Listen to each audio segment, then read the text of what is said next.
अस्सलाम वालेकुम, कैसे हैं आप सब। तो आज हम बात करने जा रहे हैं एक्सरसाइज 4.1 के क्वेश्चन नंबर 3 की। तो मेरे पास एक क्लास 9th मैथमेटिक्स की बुक है साइंस ग्रुप की, और उसका ये चैप्टर नंबर 4 चल रहा है जिसका नाम है algebraic expressions and algebraic formulas. तो इस चैप्टर से रिलेटेड काफ़ी कंटेंट, काफ़ी सोल्यूशन मैं अपने चैनल पर अपलोड कर चुका हूँ। मैंने इस चैप्टर के नेम से एक सेपरेट प्लेलिस्ट बनाई हुई है, उसका लिंक नीचे डिस्क्रिप्शन में दे दिया हुआ है। अगर आप इस चैप्टर से रिलेटेड बाकी सोल्यूशन में इंटरेस्टेड हो तो वो आप लिंक नीचे डिस्क्रिप्शन में से देख सकते हैं। इसके अलावा भी क्लास 9 से रिलेटेड मैंने काफ़ी कंटेंट कवर किया हुआ है, वो आपको मेरे चैनल के प्लेलिस्ट सेक्शन में मिल जाएगा। और अगर आपके कोई क्वेश्चन हैं या सजेशंस हैं मेरे वीडियो कंटेंट के हवाले से, तो उसके लिए मैंने एक फेसबुक पेज बनाया हुआ है, उसका लिंक भी डिस्क्रिप्शन में गिवन है। आप उस फेसबुक पेज के थ्रू अपने क्वेश्चंस को, सजेशंस को मुझ तक पहुंचा सकते हैं।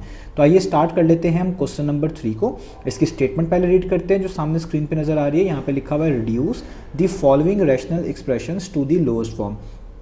आपने इन तमाम एक्सप्रेशंस को, जो कि रैशनल एक्सप्रेशंस कहलाती हैं, लोएस्ट फॉर्म में कन्वर्ट करके दिखाना है। तो पहले आपको मैं चीज़ें समझा चुका हूँ। क्वेश्चन नंबर 2 में एक रैशनल एक्सप्रेशंस किसको बोलते हैं? ऐसी एक्सप्रेशंस को जिसमें आपको न्यूमरेटर में भी एक पॉलिनोमियल मिले और उसी फ्रैक्शन के डिनोमिनेटर में भी आपको पॉलिनोमियल मिले। जब न्यूमरेटर में भी पॉलिनोमियल हो, डिनोमिनेटर में भी पॉलिनोमियल हो, तो ऐसी एक्सप्रेशंस को हम ओवरऑल रैशनल एक्सप्रेशंस बोलते हैं। और लोएस्ट फॉर्म का मतलब यह है कि आपने जो आपको रैशनल एक्सप्रेशंस दी हुई हैं उसको इस हद तक सॉल्व करना है कि जो फाइनल फॉर्म आपके पास आए उसमें किसी भी किस्म की कैंसिलेशन ना हो रही हो, कोई भी कॉमन फैक्टर ना निकल रहा हो, या कोई भी चीज़ ऊपर और नीचे कॉमन ना हो जो कि मजीद सॉल्व आउट हो सकती हो। तो उसी फाइनल फॉर्म को हम लोएस्ट फॉर्म बोलते हैं। तो आइए स्टार्ट कर लेते हैं क्वेश्चन नंबर 3 को। आज हम इस वीडियो में क्वेश्चन नंबर 1 से लेकर क्वेश्चन नंबर 6 सारे पार्ट करेंगे। तो आइए स्टार्ट करते हैं पार्ट नंबर 1 से।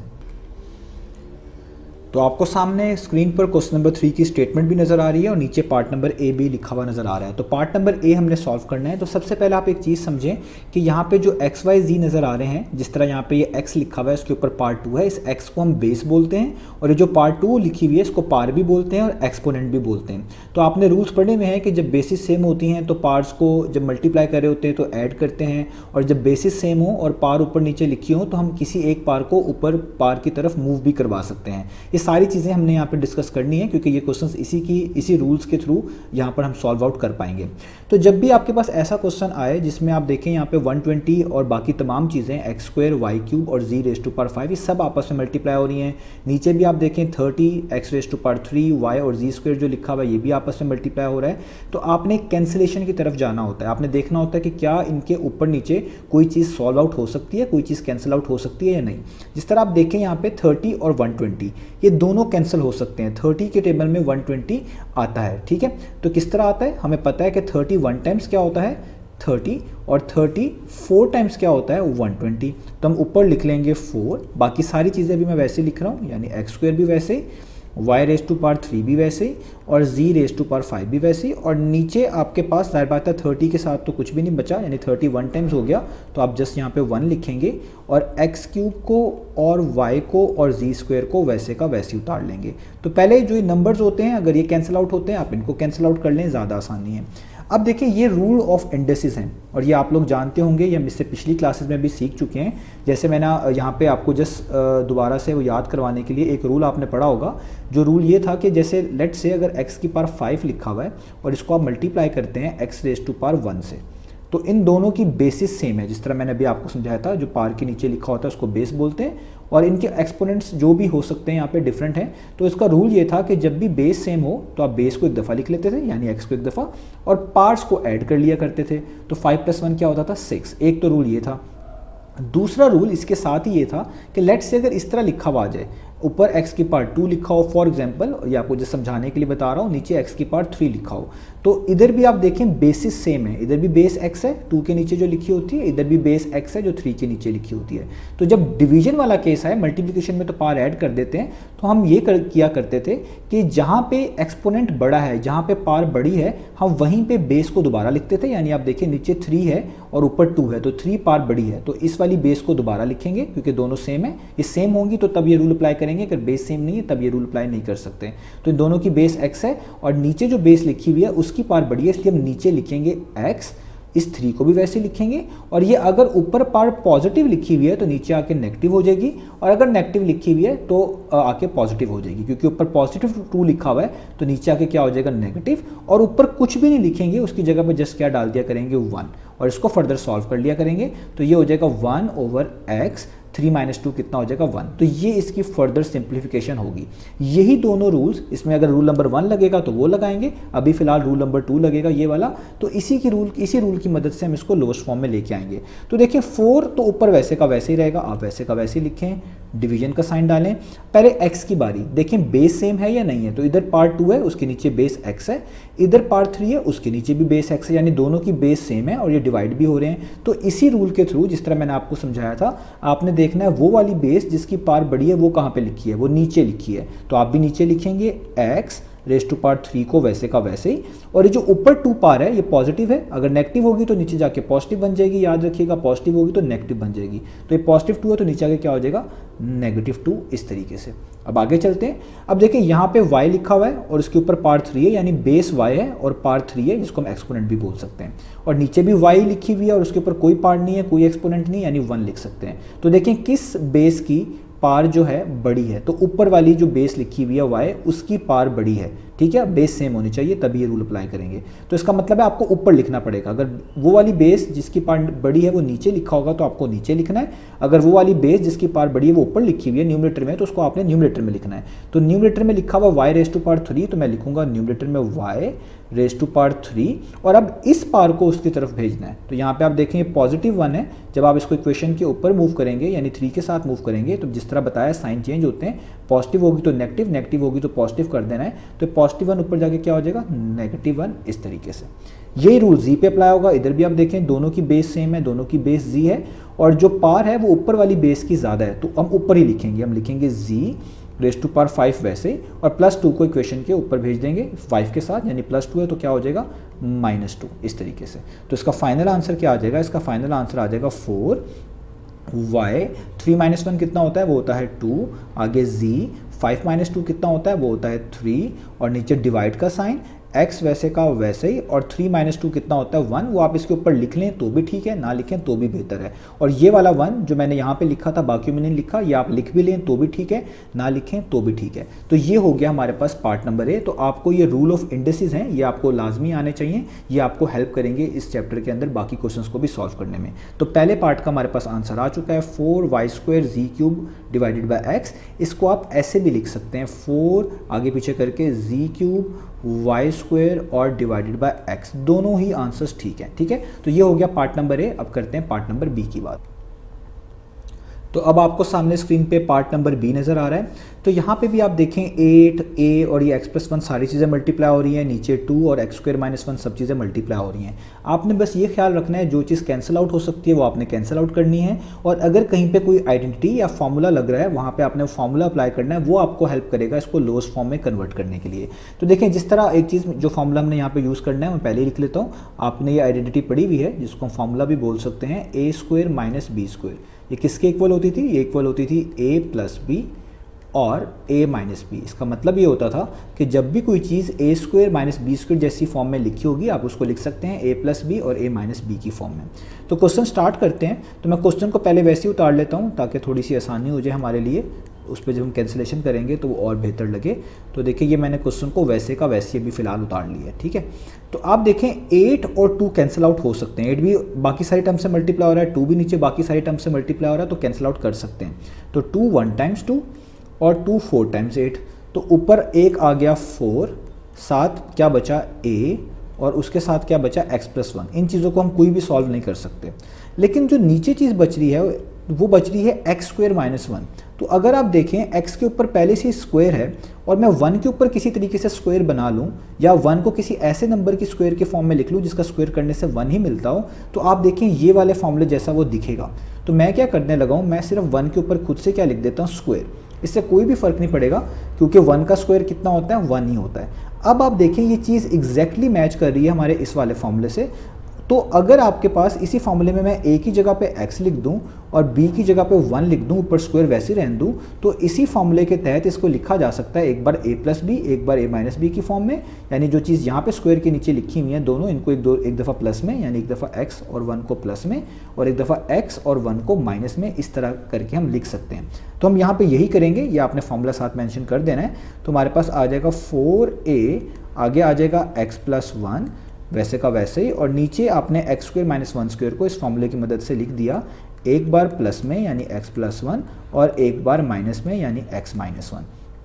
अब आप देख सकते हैं नीचे भी x+1 कॉमन है, मतलब कॉमन चीज़ नज़र आ रही है, आपको ऊपर भी नज़र आ रही है, दोनों में कॉमन है ये चीज़, तो आप इसको कैंसिल आउट कर सकते हैं। तो x+1 इस x+1 से क्या हो गया, कैंसिल आउट। तो जो चीज़ बची आपके पास वो बची 4 और a, और नीचे आपके पास बची जस्ट x और -1। तो यही हमारा आंसर है 4a ओवर x-1। तो देखिए अब इसमें मज़ीद किसी भी किस्म का कोई चीज़ कॉमन नहीं है या फर्दर कोई और ही सिंप्लीफाई नहीं हो पा रही, तो इसीलिए हम इसको बोलेंगे लोएस्ट फॉर्म। तो ये हो गया हमारे पास इसका पार्ट नंबर बी।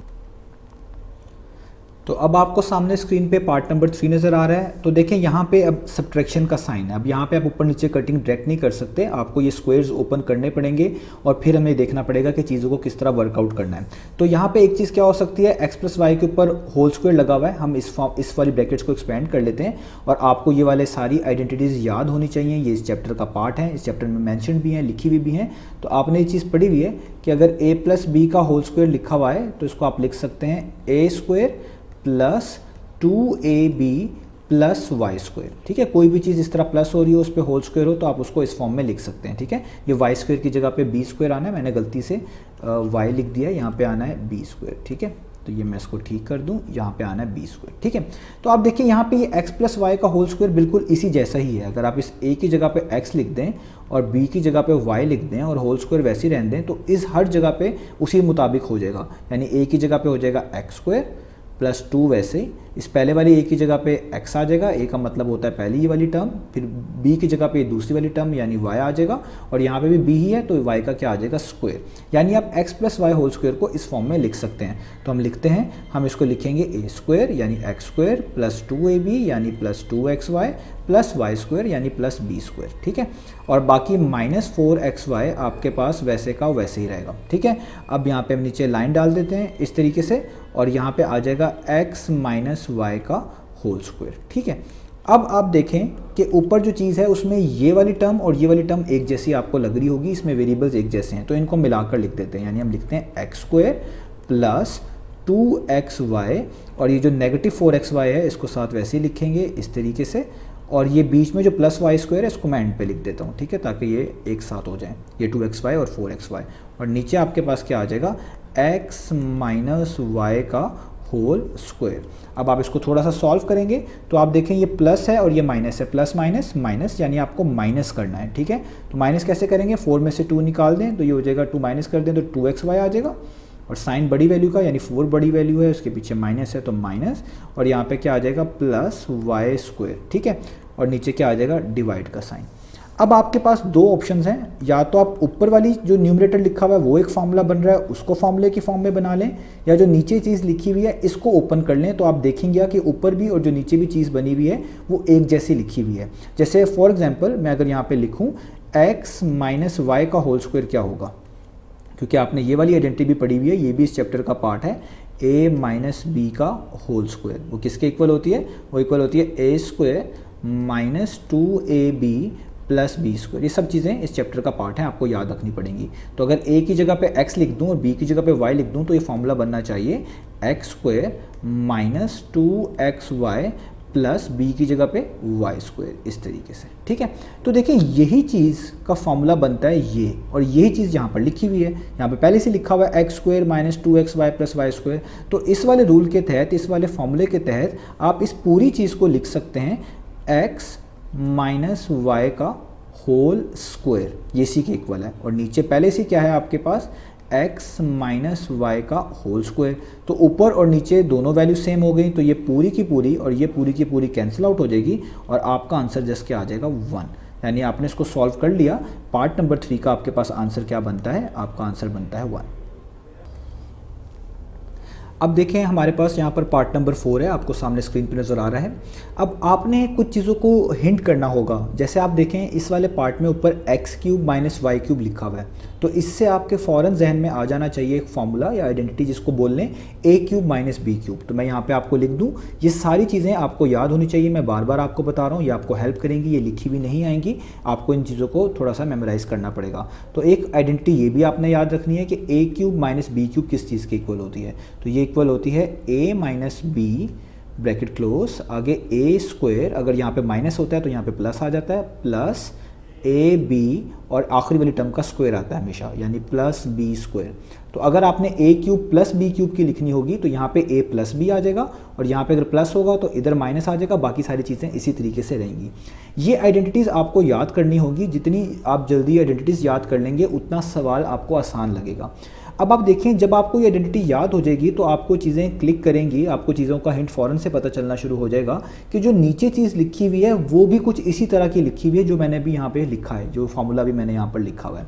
जस्ट आप नोटिस करें, अगर मैं इस a की जगह पे x यूज़ कर लूँ तो ये बन जाएगा x क्यूब, इस b की जगह पे y यूज़ कर लूँ तो ये बन जाएगा y क्यूब, और बाकी भी तमाम a की जगह पे x, इस माइनस को साइन को वैसे ही b की जगह पे y, इस वाले a की जगह पे x तो ये हो जाएगा x स्क्वायर प्लस का साइन, इस पहले वाले a की जगह पे x, b की जगह पे y तो xy, और आखिरी वाले b की जगह पे भी y और उस पर स्क्वायर और ब्रैकेट क्या आ जाएगी क्लोज। तो जब मैं इस तरीके से लिखूंगा, आप नोटिस करें जो चीज़ मैंने यहाँ पर लिखी है x माइनस वाई और ये बाकी तमाम चीज़, वही सेम चीज़ आपके पास नीचे लिखी हुई है। तो इस आइडेंटिटीज का मतलब ये होता है कि अगर कोई चीज़ इस तरह की फॉर्म में लिखी है आप उसे वापस कन्वर्ट कर सकते हैं इस तरह की फॉर्म में, और अगर इस तरह की फॉर्म में लिखी है तो आप उसे कन्वर्ट कर सकते हैं इस तरह की फॉर्म में, यह आपकी चॉइस होती है। ठीक है, तो मैं यहाँ पे इसी आइडेंटिटी की मदद से कर सकता हूँ, मैं ऊपर वाली चीज़ों को कुछ भी डिस्टर्ब नहीं कर रहा, मैं x cube minus y cube को वैसे का वैसे नोट डाउन कर रहा हूँ, मैं x square minus 2xy plus y square को भी वैसे का वैसे ही नोट डाउन कर रहा हूँ, और नीचे इस पूरी चीज़ की जगह पे x minus y into all this, इसकी जगह पे लिख रहा हूँ x cube minus y cube, क्योंकि ये इसका फॉर्मूला बन रहा है, ये इस आइडेंटिटी से मैच कर रहा है, तो मैं इसकी जगह पे लिख रहा हूँ नीचे x cube minus y cube. ठीक है, आप ये काम ऐसे भी कर सकते थे कि ऊपर जो x cube minus y cube लिखा हुआ है उसको ओपन कर लेते तो वो इस तरह का बन जाता और वो नीचे वाले से इक्वल हो जाता, नीचे वाला जैसा बन जाता, दोनों तरीके से ठीक है। तो ये अब आपने फार्मूलाज याद रखने हैं, आपको फार्मूलाज याद होंगे तो आपको ये चीज़ें अच्छे से समझ आ पाएंगी, अगर आपको फार्मूलाज याद नहीं है तो फिर आपको थोड़ी सी डिफिकल्टी आएगी। तो देखें, ए क्यूब माइनस बी क्यूब वाला फार्मूला था, मैंने उसी से पहचान लिया कि ये जो चीज़ लिखी हुई है ये भी ए क्यूब माइनस बी क्यूब का फॉर्मूला ही लिखी हुई है, बस ए की जगह पे एक्स है और बी की जगह पे वाई है। अब इससे फ़ायदा क्या होगा, ये पूरी की पूरी चीज़ इस ऊपर वाली पूरी चीज़ से एक्सप्रेशन से कैंसिल आउट हो जाएगी और आपके पास सिर्फ बचेगा x square minus 2xy plus y square. और अभी मैं आपको पिछले वाले क्वेश्चन में बता चुका हूँ कि हमने एक आइडेंटिटी पढ़ी थी कि x माइनस वाई का होल स्क्वायर किसके इक्वल होता है, ये बिल्कुल मैच करती है a माइनस बी के होल स्क्वायर से, बस a की जगह पे x लिख दिया और b की जगह पे y, तो ये इक्वल आनी चाहिए a स्क्वायर यानी x स्क्वायर माइनस 2ab यानी 2 पहले वाला a यानी x, b दूसरे वाला y प्लस बी स्क्वायर का मतलब होता था जो आखिरी टर्म लिखी हुई है उसका स्क्वायर यानी y का स्क्वायर। तो इसको आप ए बी की फॉर्म में लिख लें, एक्स वाई की फॉर्म में लिख लें, मतलब एक ही है, बस a और b की जगह पे चीज़ें चेंज होती रहती हैं तो फॉर्मूलाज वैसे ही बनते जाते हैं। तो देखें, ये x square minus 2xy plus y square यहाँ पे भी लिखा हुआ है, तो ये किसके इक्वल है, ये इक्वल है x माइनस वाई के होल स्क्वायर पे। तो आप इसको लिख सकते हैं कि ये चीज़ इक्वल है x माइनस वाई का होल स्क्वायर। आप ये फॉर्मूला भी कोट कर सकते हैं, यानी ये चीज़ भी कोट कर सकते हैं एज आंसर, ये भी कोट कर सकते हैं एज आंसर। तो आप देख लें, अगर बुक ने यहाँ तक कोट किया है तो यहाँ तक कोट कर लें, ज़्यादा बेहतर है, अदरवाइज ये दोनों की वैल्यूज़ इक्वल ही हैं, इनका मतलब एक ही है। तो ये हो गया हमारे पास क्वेश्चन नंबर 3 का पार्ट नंबर 4। तो अब आपके सामने यहाँ पर पार्ट नंबर 5 आपको लिखा हुआ नज़र आ रहा है। तो अभी जो मैंने आपको पिछले पार्ट के अंदर आइडेंटिटी बताई है या फॉर्मूला बताया है, तो यहाँ पे भी हमने वही इस्तेमाल करना है। तो मैं यहाँ पे एक बार चीज़ दोबारा से लिख देता हूँ कि अगर आपके पास कोई भी चीज़ इस फॉर्म में लिखी हुई है, यानी ए स्क्वायर माइनस बी स्क्वायर की फॉर्म में लिखी हो, तो आप उसको लिख सकते हैं a plus B into A minus B, इस फॉर्म में लिख सकते हैं। अब आप यहाँ पे देख सकते हैं ऊपर एक्स स्क्वायर माइनस 1 लिखा हुआ है जो कि बिल्कुल इस तरह ही का दिख रहा है, बस फ़र्क ये है कि 1 के ऊपर स्क्वायर होना चाहिए। तो अगर हम इस चीज़ को इस तरीके से लिख लें कि x प्लस 2 वैसे का वैसे ही मल्टीप्लाई बाय एक्स स्क्वायर वैसे का वैसे ही, और इस 1 के ऊपर मैं खुद से स्क्वायर डाल देता हूँ क्योंकि आपको पता है 1 के ऊपर स्क्वायर डालने से कोई फ़र्क नहीं पड़ेगा कि 1 का स्क्वायर 1 ही होता है, लेकिन इससे फ़ायदा ये होगा कि वो ए स्क्वायर माइनस बी स्क्वायर जैसा दिखेगा। डिवाइड बाय, तो नीचे x प्लस 1 वैसे का वैसे ही, इधर मैं x प्लस 1 वैसे का वैसे ही लिखूंगा, एक्स स्क्वायर को वैसे का वैसे ही लिखूंगा, और देखिए यहाँ पे 4 को मैं लिख सकता हूँ 2 का स्क्वायर, क्योंकि 2 का स्क्वायर करें तो वो 4 होता है। और ये आपको देखने से पता चल रहा है कि ये वाली ऊपर वाली और नीचे वाली दोनों एक्सप्रेशंस इस ए स्क्वायर माइनस बी स्क्वायर जैसी दिखती हैं। तो अब देखें, ये दोनों एग्जैक्टली इससे मिल रही हैं, पहले वाले पे भी स्क्वायर है, दूसरे वाले टर्म पे भी स्क्वायर है, बीच में माइनस का साइन है, नीचे भी पहले वाले पे भी स्क्वायर है, दूसरे वाले पे भी स्क्वायर है, बीच में माइनस का साइन है। तो इस आइडेंटिटी के थ्रू, इस फॉर्मूले के थ्रू आप इनको लिख सकते हैं इस फॉर्म में, एक बार एक प्लस की फॉर्म में, एक बार माइनस माइनस की फॉर्म में। तो हम कैसे लिखेंगे, हम इसको लिखेंगे इस तरीके से, x+2 को वैसे उतारेंगे तो ये x² - 1 क्या हो जाएगा, एक बार प्लस की फॉर्म में, एक बार x और 1 को प्लस की फॉर्म में यानी x+1, एक बार माइनस की फॉर्म में यानी x - 1। ये हमने लिख लिया इस चीज़ को इस वाली आइडेंटिटी की मदद से इस फॉर्म में।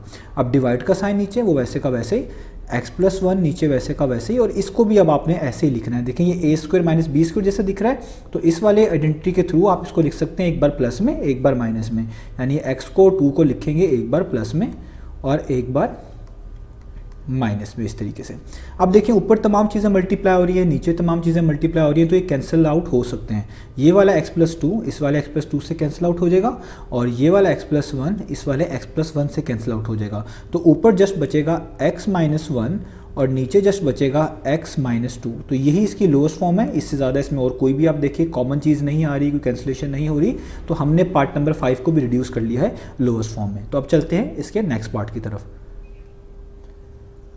तो अब आपको सामने स्क्रीन पे नज़र आ रहा है पार्ट नंबर 6। तो देखिए पार्ट नंबर 6 में जो चीज़ ऊपर लिखी हुई है वो लिखी हुई है x² - 4x + 4। अगर मैं इस चीज़ को ब्रेक करके इस तरीके से लिखूं, यानी मैं इसको लिखूं x² यानी ब्रैकेट डाल के इसके ऊपर x², ये जो +4 लिखा हुआ है इसको मैं लिख लूँ 2 का स्क्वायर, क्योंकि 2 का स्क्वायर क्या होता है 4, माइनस का साइन वैसे रहने दूँ, एक 2 डालूँ और फिर पहली वाली टर्म यानी x और फिर दूसरी वाली टर्म जो यहाँ पे स्क्वायर के नीचे लिखी हुई है 2। तो कोई फ़र्क नहीं पड़ेगा क्योंकि x का स्क्वायर वापस x² बन जाएगा, 2 का स्क्वायर वापस 4 बन जाएगा और 2 टाइम्स 4 करेंगे तो x से मल्टीप्लाई होकर वो 4x ही देगा, जो कि ये बीच वाली टर्म ही बनेगी। मैंने इस चीज़ को ऐसा क्यों लिखा है ताकि मैं आपको ये समझा सकूं कि जो a - b का होल स्क्वायर होता है ये इक्वल होता है a² - 2ab + b²। और अगर कोई चीज़ इस फॉर्म में लिखी हो तो हम उसको वापस कन्वर्ट कर सकते हैं इस वाली फॉर्म में, यानी हम उसको लिख सकते हैं a - b के होल स्क्वायर की फॉर्म में। और आप देखें ये पूरी की पूरी एक्सप्रेशन इसी फॉर्म में लिखी हुई है। ये मैंने इसलिए इस तरह बनाई है ताकि आपको बेहतर समझ आ सके। तो ये a² लिखा हुआ है, ये b² है हमारा और बीच में -2ab है। तो अभी अगले स्टेप में हम इसको कन्वर्ट कर सकेंगे a - b के होल स्क्वायर की फॉर्म में। तो नीचे डिवाइड का साइन, और आप देखें 2 और 8 में 2 कॉमन है, इन दोनों में 2 कॉमन है क्योंकि इन दोनों नंबर्स को 2 डिवाइड कर सकता है। तो हम यहाँ पे 2 को लिखेंगे कॉमन, तो अंदर क्या बचेगा आपके पास ब्रैकेट में बचेगा x² और 2 4 टाइम्स 8 होता है, तो यहाँ पे आपको लिखना पड़ेगा 4। इसको कहते हैं 2 को कॉमन निकालना। तो ऊपर क्या चीज़ बचेगी, ऊपर इस वाले फॉर्मूले की मदद से आप इसको लिख सकते हैं a - b होल स्क्वायर की फॉर्म में। a बोलते हैं जो स्क्वायर के नीचे लिखा होता है पहले, यानी x, माइनस वैसे क्योंकि यहाँ पे जो साइन है बीच में ये वो यूज़ करेंगे, और b² बोलते हैं जो ये स्क्वायर के नीचे यहाँ पे जो लिखा होता है ये b होता है, तो इसको हम लिखेंगे b और ऊपर आ जाएगा होल स्क्वायर। तो इसका मतलब ये पूरी की पूरी चीज़ ये वाला फॉर्मूला ही लिखी हुई थी, ये वाली आइडेंटिटी ही लिखी हुई थी। अब नीचे अब आप देखें क्या चेंजेस लेके आ सकते हैं। तो आप देखें अगर हम इसको लिख लूँ 2 स्क्वायर ब्रैकेट्स, x पे पहले से स्क्वायर है और अभी आपको मैंने एक आइडेंटिटी बताई थी ये वाली फर्स्ट वाली a² - b² इक्वल होती है a + b - b के। तो आप देखिए इन दोनों टर्म्स में पहले पे स्क्वायर है बीच में -b, अगर 4 पे किसी तरीके से स्क्वायर बन जाए, स्क्वायर बनने का मतलब है कोई ऐसा नंबर का स्क्वायर बना दें जो कि 4 के इक्वल आता हो, तो ये सारी चीज़ एग्जैक्टली इस वाली आइडेंटिटी से मैच कर जाएगी। तो आपको पता है 4 को लिख सकते हैं 2 का स्क्वायर, क्योंकि 2 का स्क्वायर कितना होता है 4। तो अब देखें ये बिल्कुल मैच कर गया a² - b² इस जैसा। तो जब भी कोई चीज़ a² - b² की फॉर्म में लिखी होती है आप उन दोनों टर्म्स को एक बार प्लस में और एक बार माइनस में लिखते हैं। तो अगले स्टेप में हम भी यही करेंगे। हम क्या लिखेंगे, हम लिखेंगे x - 2 और इस पे होल स्क्वायर, नीचे डिवाइड का साइन डालेंगे और अब क्या करेंगे 2 लिखेंगे, ये लिखा हुआ है a² - b²। तो इस वाली आइडेंटिटी की मदद से इसको लिख सकते हैं एक बार प्लस में यानी x + 2 और एक बार माइनस में यानी x - 2, इस तरीके से। तो अब देखें ऊपर और नीचे, मैं यहाँ पे इसको सॉल्व कर रहा हूँ, ये 2 है x - 2, नीचे 1 है, तो ये 1 x - 2 पूरा कट जाएगा इस 1 से। तो ऊपर कितने बचेंगे, जस्ट सिंपल 1 x - 2 बचेगा। और नीचे आपके पास क्या बचेगा, नीचे बचेगा 1 2 और उसके साथ क्या बचेगा 1 x + 2, इस तरीके से। तो यही हमारे पास इसका फाइनल आंसर होगा। ये हो गया हमारे पास पार्ट नंबर 6। हमने इसको लोएस्ट फॉर्म में कन्वर्ट कर दिया, हम इससे ज़्यादा इसको मज़ीद और रिड्यूस नहीं कर सकते। तो अब हम स्टार्ट कर लेते हैं पार्ट नंबर 7 को। आपको सामने स्क्रीन पे पार्ट नंबर 7 नज़र आ रहा है। तो आप देखिए पार्ट नंबर 7 में जो टर्म्स ऊपर लिखी हुई हैं और जो टर्म्स नीचे लिखी हुई हैं उनमें काफ़ी चीज़ें आपको कॉमन नज़र आ रही हैं। तो सबसे पहले हम बात करते हैं उन टर्म्स की जो न्यूमरेटर में नज़र आ रही हैं। देखिए यहाँ पे भी 64 है, यहाँ पे भी 64 है, बीच में प्लस या माइनस का साइन हो तो आप इन चीज़ों में से कॉमन निकाल सकते हैं। तो यहाँ पे भी 64, यहाँ पे भी 64, तो एक तो 64 इनमें कॉमन आ रहा है तो इसको हम बाहर लिख लेंगे। दूसरा आप देखें यहाँ पे भी 64 के साथ x⁵ है, वहाँ पे भी 64 64 के साथ x है, बस उसकी कोई पार नहीं है, यानी उसकी पार 1 है। तो जब भी दो चीज़ें इस तरीके से कॉमन हो कि उनकी बेस सेम हो लेकिन पार्ट्स डिफरेंट हो, तो जो छोटी पार वाली टर्म होती है हम अक्सर उसको ही कॉमन बाहर लिख लेते हैं, वो ज़्यादा कन्वीनियंट भी रहती है। तो यहाँ पे x रेज टू पावर 1 जो है, क्योंकि ये 5 से छोटी है ये टर्म यहाँ पे, यानी पार यहाँ पर, तो x रेज टू पावर 1 को भी हम बाहर क्या निकाल लेंगे, कॉमन। तो जब आप इस तरह चीज़ों को कॉमन निकाल लेते हैं तो अब आप आगे निकालते हैं ब्रैकेट्स, यानी आप आगे ब्रैकेट लगाते हैं और जो चीज़ें बाहर लिख दी होती हैं उसके अलावा जो चीज़ें बच रही होती हैं वो अंदर लिख देते हैं। जैसे पहली टर्म में से अगर आप देखें तो 64 बाहर लिखा जा चुका है, x की पावर 5 में से x की पावर 1 बाहर लिखी जा चुकी है, तो इसका मतलब है एक x बाहर है। तो ये टोटल कितने थे, 5, इसके ऊपर पावर जो है बता रही होती है कितने थे, यानी 5 थे ये। तो 5 में से अगर 1 बाहर लिखे हुए हैं तो कितने बचे, 4 बचे। तो उसको आप इस तरह लिखेंगे x की पावर 4, यानी जो बच रहे होते हैं वो पार में लिखते हैं इस तरीके से। माइनस इधर भी 64 बाहर लिखा हुआ है, इसको लिखने की जरूरत नहीं है। दूसरी टर्म में x की पावर 1 भी देखिए एग्जैक्टली बाहर लिखी हुई है, तो इसको भी लिखने की जरूरत नहीं है। तो इस पूरी दूसरी टर्म को लिखने की जरूरत नहीं है। तो जब पूरी टर्म ही आपके पास बाहर मौजूद हो तो अंदर उसकी जगह पे क्या लिखना है पड़ता है, जस्ट 1। तो आप जस्ट यहाँ पे लिखेंगे 1। ओके, अब नीचे आप देखें काफ़ी चीज़ें कॉमन है। पहली वाली टर्म में अलग से कॉमन निकालना पड़ेगा, दूसरी वाली टर्म में अलग से कॉमन निकालना पड़ेगा, वो मैं आपको यहाँ पर समझाता हूँ। तो देखें 8x² + 8 है अगर आप देखें, और यहाँ पे साथ लिखा हुआ है 2x + 2। मैंने वही दो टर्म्स यहाँ से उठाकर यहाँ पे लिख दिए हैं। अगर आप इन दोनों में देखें तो 8 कॉमन है। मैं अगर यहाँ पे 8 कॉमन निकाल लूँ तो अंदर बचेगा x² प्लस, क्योंकि ये वाला 8 बाहर आ चुका होगा तो इसकी जगह पे 1। इधर से आप देखें 2x + 2 में से तो मैं एक 2 कॉमन निकालना पड़ेगा। मैं इस लाइन को मिटा दूं ताकि आपको बेहतर समझ आ सके। तो इन दोनों में से 2 कॉमन है, तो आप क्या लिखेंगे यहाँ पर 2 कॉमन, और यहाँ पे आप देखें बचेगा x और प्लस, और ये वाला 2 तो बाहर आ चुका है तो उसकी जगह पे 1। पहले दोनों में से 8 कॉमन आया तो 8 बाहर लिख दिया, जहाँ जहाँ पे 8 था वो ख़त्म हो चुका है, और इधर था ही सिर्फ 8, तो जब ख़त्म किया तो जिस तरह यहाँ पे समझाया 1 लिखना पड़ता है, तो यहाँ पे कुछ नहीं बचा तो 1 लिखना पड़ा। इन दोनों में 2 कॉमन था, 2 बाहर लिख दिया, पहले वाले x का 2 बाहर जा चुका है, दूसरा वाला 2 एक ही टर्म थी वही अगर बाहर चली गई तो अंदर कुछ नहीं बचा तो उसकी जगह पर 1 लिख दिया। अब आप इस 8 और 2 को मल्टीप्लाई कर सकते हैं, 8 2 × 16 होता है क्योंकि सारे मल्टीप्लाई हो रहे हैं, और बाकी टर्म्स को अगर आप लिख दें तो ये बनता है x² + 1 और x + 1। तो इसका मतलब है ये पूरी की पूरी चीज़ जो नीचे लिखी हुई है ये किसके इक्वल आ जाएगी। अब मैं इसको यहाँ पे लिख सकता हूँ, आप भी डायरेक्ट लिख सकते हैं। ये इक्वल आ जाएगी 16 × x² + 1 और x + 1, जिस तरह मैंने अभी आपको ये समझाई है। अब आगे आप देखें 16 और 64 कैंसिल आउट होते हैं। 16 1 टाइम्स 16 होता है और 16 4 टाइम्स क्या होता है, 64, यानी ऊपर बच जाएगा 4x। मैं यहाँ पे स्क्वायर ब्रैकेट लगा रहा हूँ, उसकी रीज़न क्या है कि मुझे लगता है कि ये चीज़ जो लिखी हुई है, एक तो 2 टर्म है, बीच में माइनस है, इस पर 4 लिखा हुआ है जिसको स्क्वायर में ब्रेक कर सकता हूँ, तो ये इस आइडेंटिटी से मैच कर जाएगी। बस मुझे थोड़ी सी चेंजेस करनी है। मैं क्या करता हूँ, मैं x की पावर 4 को लिख लेता हूँ इस तरीके से, x² और इस पे इस तरीके से होल स्क्वायर। ये भी रूल आपको याद होना चाहिए कि इस तरह पार के ऊपर ये होल पार लगी हो तो ये दोनों पार्ट्स मल्टीप्लाई होती हैं, तो 2 टाइम्स मल्टीप्लाई होगा तो 4 बन जाएगा, तो ये x की पावर 4 बन जाएगा माइनस, और इस 1 को मैं लिख सकता हूँ, अभी पीछे भी आपको लिखना सिखाया मैंने। आप इस पर 1 का स्क्वायर लिख देंगे तो कोई फ़र्क नहीं होगा क्योंकि 1 का स्क्वायर 1 ही होता है। मैंने इसको इस तरह की फॉर्म में क्यों लिखा है, ताकि इस पर ये वाली आइडेंटिटी अप्लाई कर सकूँ, और ये वाली आइडेंटिटी अप्लाई करने से क्वेश्चन आसान हो जाएगा, इसको हम सिंप्लीफाई करना और भी आसान हो जाएगा।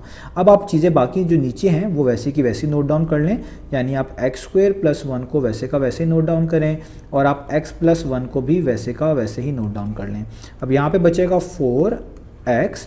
अब देखें ये पूरी की पूरी चीज़ a कहलाती है, जो इस स्क्वायर के नीचे लिखी होती है ना पूरी a है, और इस स्क्वायर के नीचे लिखी हुई है पूरी b कहलाएगी। तो इसको अगर हम पढ़ें तो ये बढ़ रहा है a² - b², इस तरह पढ़ा जाएगा, जो बिल्कुल ये वाली आइडेंटिटी है जिस तरह मैंने अभी आपको एक्सप्लेन भी करी है। तो जब भी दो चीज़ों पे इस तरह होल स्क्वायर लगाओ, बीच में माइनस का साइन हो, तो आप एक बार उनको प्लस में लिखते हैं और एक बार माइनस में।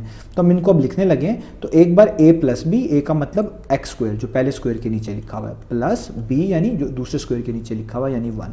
एक बार a + b और एक बार a - b, यानी सेम चीज़ें लिखेंगे लेकिन माइनस के साथ। तो देखें ये हो गया a - b, और नीचे आपके पास क्या आ जाएगा, नीचे आपके पास आएगा यहाँ पर डिवाइड का साइन, और यहाँ पे क्या आएगा x² + 1 और साथ x + 1, ये चीज़ें वैसे की वैसे। तो देखें ये वाला x² + 1 इस वाले x² + 1 से तो क्या हो जाएगा, कैंसिल आउट। तो अब क्या बचा हमारे पास बचा 4x और फिर दोबारा, ये मैंने लास्ट में भी अभी आपको समझाया था कि एक्स स्क्वायर माइनस 1 को आप लिख सकते हैं एक्स स्क्वायर माइनस 1 का स्क्वायर, 1 का स्क्वायर 1 ही होता है। तो देखिए फिर दोबारा ये वाली ही आइडेंटिटी इस पे लग रही है, ये है आपका ए स्क्वायर, ये है बी स्क्वायर। तो ए स्क्वायर माइनस बी स्क्वायर किसके इक्वल होता है, ए प्लस बी, यानी एक बार दोनों को प्लस में लिखो और एक बार दोनों को माइनस में लिखो, यानी ए माइनस बी। आप ये वाली आइडेंटिटी यहाँ पर कोड कर सकते हैं, मैंने पहले ही ऊपर कोड करी हुई है, आपको वो ऊपर स्क्रीन पर नजर भी आ रही है। तो इधर एक्स स्क्वायर माइनस 1 की जगह पे भी आप लिख सकते हैं x प्लस 1 और x माइनस 1, ठीक है। और नीचे जो चीज़ बची हुई है वैसी की वैसी लिख दें, यानी x प्लस 1 वैसे का वैसे ही लिख दें। तो आप देखें ये x प्लस 1 इस x प्लस 1 से भी क्या हो गया, कैंसिल आउट। तो अब जो आपके पास फाइनल चीज़ बची है वही आपका आंसर है, वही आपकी लोएस्ट फॉर्म है, यानी 4x इंटू एक्स माइनस 1। तो यही हमने फाइंड आउट करके दिखाना था। आप इनको मल्टीप्लाई करके भी लिख सकते हैं, वो भी आंसर ठीक है, ऐसे लिख देंगे तो वो भी आंसर ठीक है।